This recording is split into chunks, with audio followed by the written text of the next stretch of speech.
Hi everyone, Ashley here for the Penguin Palace Stamps YouTube channel, and in today's video I'm going to be showing you how not to make a shaker card.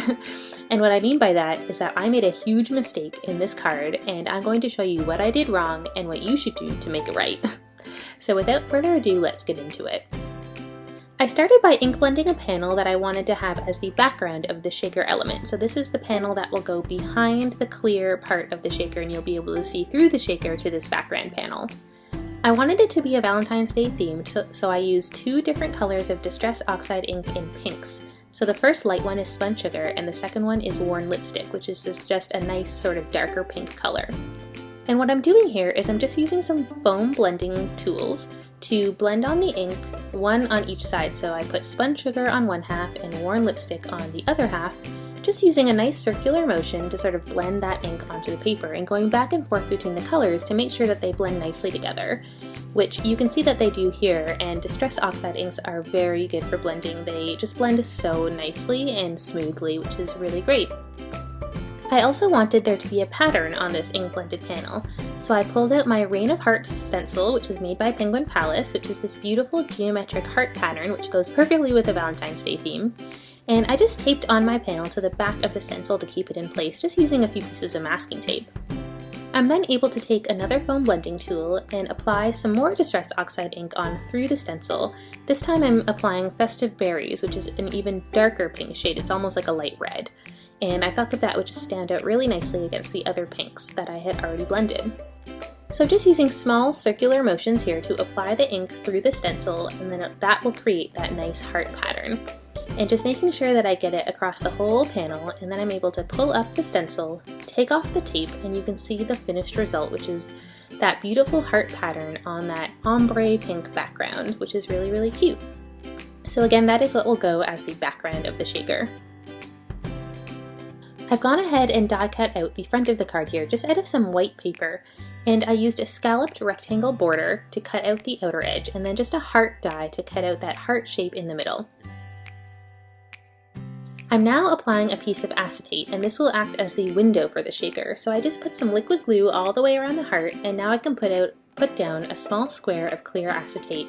This will keep the sequins from coming out of the front of the card and allow you to see in towards the sequins as part of the shaker. Now this is where I made the big shaker mistake. When you make a shaker card, what you want to do is completely enclose that shaker element with foam. This will give your front card panel a little bit of elevation to allow the sequins to move around, but as long as you completely enclose that pouch, you won't have any sequins escaping. I did not completely enclose it. I just went into normal card mode and I covered the front of the card with foam squares, and I did not care if they were touching each other or if they were fully enclosing the space. So you can see here that I'm taping that background panel onto my card base, which I just chose a nice pink cardstock, and I put some sequins down in the middle so that those will be in the shaker part. And now I can go ahead and remove all of that double-sided tape which I had put onto my foam, and put that card front down onto the front of the card, enclosing all of those sequins into the shaker, theoretically. So if I had completely enclosed that heart in foam, and by that I mean if I had made sure that there was no spaces, then no sequins would be able to come out. But because I didn't do that, when I shake this card, sequins are able to fly out through those little holes that I had left in the foam. And obviously this is a bit of a problem with the shaker card. So I decided to leave it because, one option would be to just kind of start from scratch, and I didn't really want to do that. I figured, you know what, this card will be more of a look at it but don't shake it kind of card. But in just a few moments, I'm going to talk a little bit about how you could try to fix this.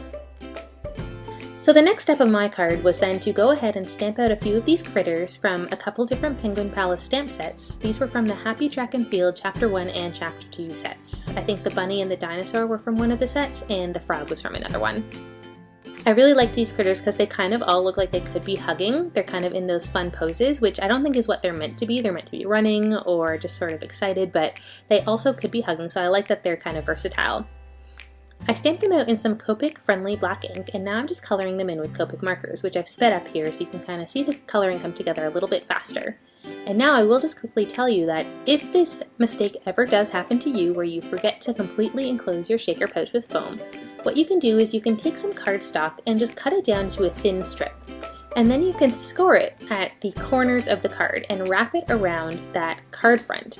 This will create almost like a card wrap, and it will at least stop the sequins from exploding out of your card when you shake it. So if you did want a quick fix, you could definitely do something like that.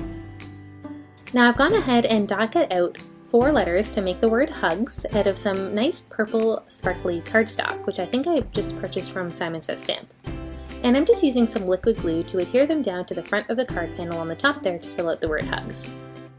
In order to make sure that all of the letters are nicely aligned, I'm using my craft tweezers here, which I really like to use for precise alignment of things like letters or animals that I want in a specific spot on my card.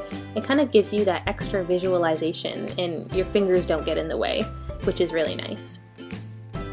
The next step is to then adhere these little critters, which I wanted just in a line down at the bottom.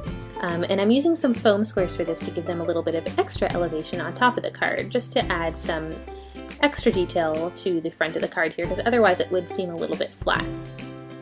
I'm using my scissors to just cut off those motion lines from the frog. I think the frog is meant to be jumping, as it was originally intended in the stamp set, but this is a nice reminder that if there ever is a stamp that has a little extra bit like that, it's really not a big problem to just cut that little part off if you don't want it, and that just allows you to have even more versatility in your stamps than you did before. So I'm just lining them all up where I want them to be on the card, and then I'm able to remove that release paper from the foam squares and just pop those little critters down. And again, I'm using my craft tweezers here to really give me that extra visibility and make sure that I'm lining them all up nicely and horizontally along that card. So this is a somewhat simple card in that it doesn't have too many different elements going on in the front, but I do like that your attention is sort of drawn to that shiny heart in the middle with all of those fun heart sequins on the inside. And then I did take some of those heart sequins that I had used for the shaker and put them on the outside of the shaker here on the card front, just sort of scattered randomly along the front of the card. And again, I'm using some liquid glue to just stick these down along with my craft tweezers to position them. So I've mentioned my craft tweezers a few times now, and I do think that they are a super handy tool for crafting for so many different applications. So if you don't have some craft tweezers, I would definitely recommend checking them out and seeing what you think. So that is the card for today. Again, it was a mistake. If you're making a shaker card, try to fully enclose that shaker pouch before you glue it down. Otherwise, I think this card did come out really cute. I like the shiny hearts in the middle, and I like how all of these critters do look like they're hugging, and that, with the sentiment at the top, it's kind of a cute Valentine's Day card. So thank you so much for watching, and I look forward to seeing you back here soon. Bye!